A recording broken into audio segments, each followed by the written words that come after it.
Hey everyone, it's Haley from Marketing here with a new issue of Funnel Vision. This week, we're taking you out of the canvas and into the world of our email marketing to share 6 tips that have worked for us to increase engagement rates over time. So stick around and check out the 6 tips by continuing to watch this video.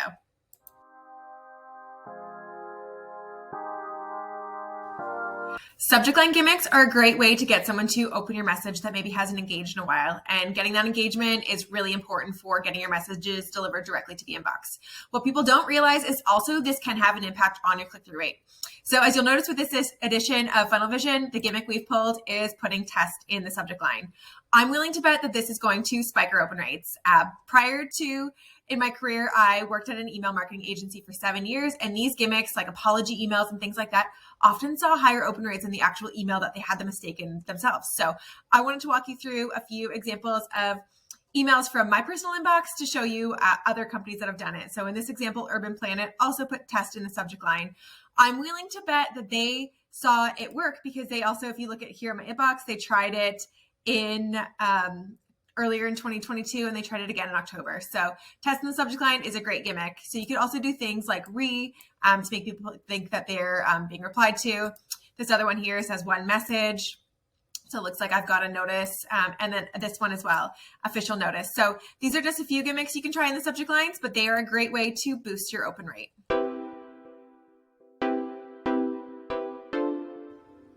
This next gimmick might seem kind of corny, but it was also surprisingly effective. The gimmick I'm talking about is actually sending an email from the recipient themselves. So what we did here is we took the from name and personalized it with the contact's name. So if I was sending an email to Mikkel, I would have put from Mikkel in the from name. It kind of spikes curiosity. It looks like you've received an email from yourself, so you're sort of more inclined to open it and check it out. The context of the email was basically saying, it's the future yourself. You made this great decision today, and here's the results you're seeing like 6 months in the future. So a little corny, but in terms of metrics and how it worked for us is we saw a 50% spike in open rates compared to other emails in our new starter sequence. So out of, the 10 emails, the open rate was 50% higher on this version itself. And surprisingly, it also did impact the engagement rate. So people were clicking through at a rate 275% higher than they were on the other tactics. So corny, but effective.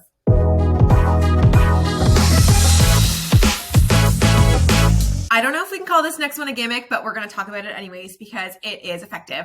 And this is asking people to reply to you. So replies are great because first of all, they let you engage with your audience, but also they help with email deliverability because if the email service provider sees that people are responding and engaging with your content, it's less likely to be flagged as spam and more likely to end in the inbox versus the promotions folder or anywhere else you don't want to be.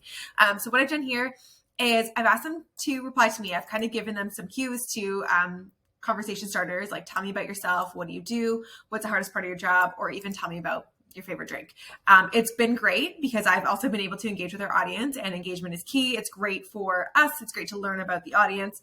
Also, again, helps with deliverability. So as you can see here, I'm going to hop into our metrics. Our reply rate is 0.2%. And that's pretty good considering the average person wouldn't respond to an email. It's been great to spike conversations. It's been great to learn about our audience. And we've even scheduled a few user interviews through this reply process.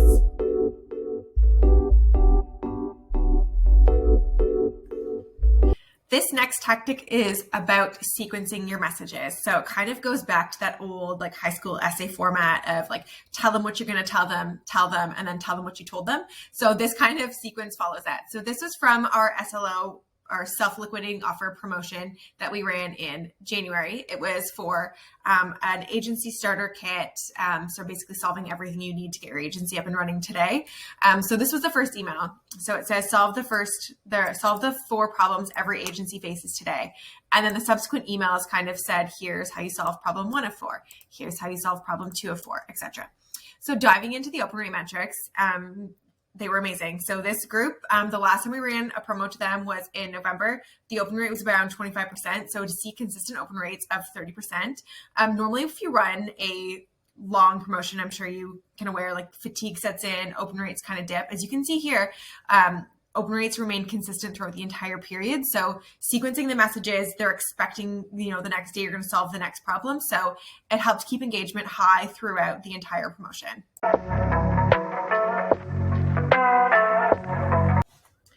When you're running an extended promotion, something that runs longer than a week, it can be hard to keep engagement up, conversions up, and excitement up over time. So what we did during our Black Friday sale this year / Cyber Week is we included mini launches within a launch. So as you can see here in our Cyber Monday announcement email, we kind of announced 3 things that were going to happen that week. So the first one was we added a new feature to the product, and that happened on the Monday. The second thing we did was announce that we were doing a live masterclass free value to anyone who signed up before then on the Wednesday. And then on the Friday, we were announcing that our new customer support hub was updated. So the results of this were to keep sales consistent over time. So I'm going to jump into our canvas and show you a little bit about what happened here. So I'm comparing the week of Cyber Week to the Black Friday week because we had this promo running for 2 weeks. So the goal here was to keep sales consistent. Obviously, people are ready to buy on Black Friday, but to keep the sale alive for an extra week was pretty hard. So by doing the launches within a launch, we were actually able to keep things fairly consistent week over week, which drove added value to the business throughout that second week of the sale.